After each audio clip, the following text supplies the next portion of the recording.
Hello दोस्तों, welcome back to my channel. Series चल रही थी एनसीईआरटी की रिमझिम बुक क्लास 4, जिसमें हम लोगों ने 10 चैप्टर पढ़ लिए हैं। आज हम पढ़ेंगे 11th चैप्टर पढ़क्कू की सूझ।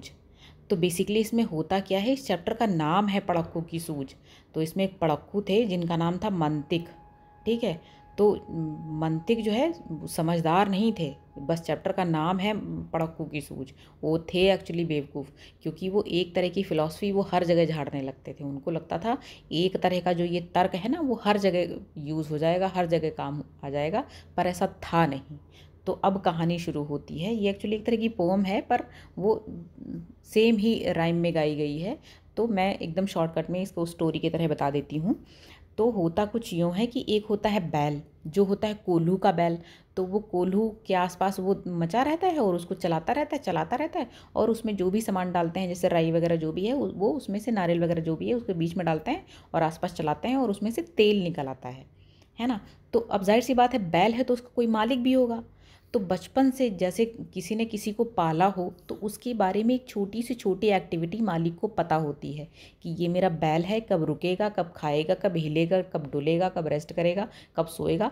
उसके मालिक को सब कुछ पता होता है। जैसे एक माँ को अपने बच्चे के बारे में सब कुछ पता होता है, वैसे ही एक मालिक को अपने बैल के बारे में सब कुछ पता है।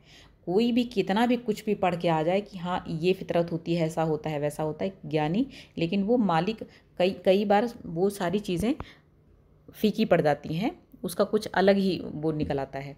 ठीक है, तो ऐसा हो रहा होता है। तो जब बैल चल रहा होता है तो मालिक कहीं और बैठा होता है, बगल में बैठा होगा। तो चल रहा होता है तो मंतिक आते हैं तो कहते हैं कि तुमने जो है बैल को ऐਵੇਂ ही छोड़ रखा है।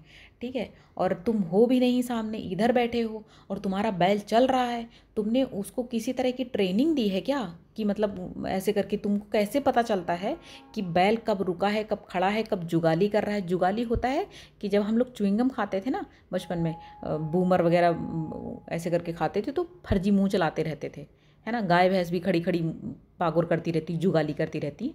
तो वही है, वही उसी के पढ़क्कू बोलते हैं, मंतिक बोलते हैं। मंतिक होता है पढ़क्कू का नाम। तो मंतिक बोलते हैं कि तुमको कैसे पता चलता है कि ये कब खड़ा है, कब रुका है, कब सोया है, कब, तुमको कैसे पता चलता है। तो उसका मालिक मुस्कुराता है, तो मुस्कुरा के बोलता है कि भैया मैंने उसके गले में घंटी बांध रखी है, तो मुझे पता चल जाता है कि वो जब चलता है तब घंटी बजती है, जब खड़ा हो जाता है तो घंटी नहीं बजती है। सिंपल।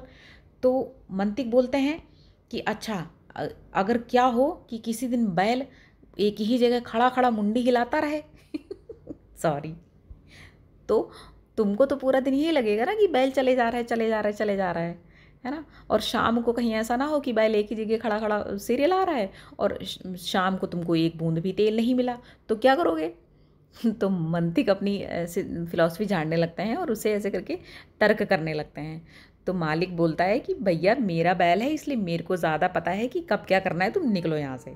ठीक है, तो बस ऐसे करके ये पोम ख़त्म हो जाती है। और इसमें ऐसे करके बस केवल इसी के बारे में है। अगर किसी दिन ये देखिए, मैं दिखा देती हूँ कि इसमें ऐसे करके बोला गया है कि मंतिक बोलते हैं कि अगर किसी दिन बैल तुम्हारा सोच समझ अड़ जाए, चले नहीं, बस खड़ा खड़ा गर्दन को खूब हिलाए। इस तरह से पोम ही के रूप में दिया गया है। और बस यही थी पोम, है ना। तो जो इसके राइटर हैं, कोई राइटर नहीं है, नहीं सॉरी। तो इतना याद रखिएगा, जो जो ज्ञान था ना, जो पढ़क्कू का ज्ञान था, वो सिर्फ दिन में ही चलता था। या फिर पढ़क्कू की सूझ से आप याद रखिएगा, जब हम पढ़ते लिखते हैं तो दिन में ही पढ़ते लिखते हैं। ठीक है, तो बस रिलेट करने के लिए मैं बोल रही हूँ, ऐसा कोई लॉजिक नहीं, लॉजिकल स्टूपिड सी बात है। तो पढ़क्कू की सूझ चैप्टर के जो राइटर हैं वो हैं रामधारी सिंह दिनकर। ठीक है, तो अगर आप लोगों को ये स्टोरीज़ पसंद आ रही हो तो प्लीज़ सब्सक्राइब और लाइक करके जाएं। और मिलते हैं अगले चैप्टर में, तब तक आप अपना ख्याल रखो, मैं अपना ख्याल रखती हूँ। बाय, जय हिंद।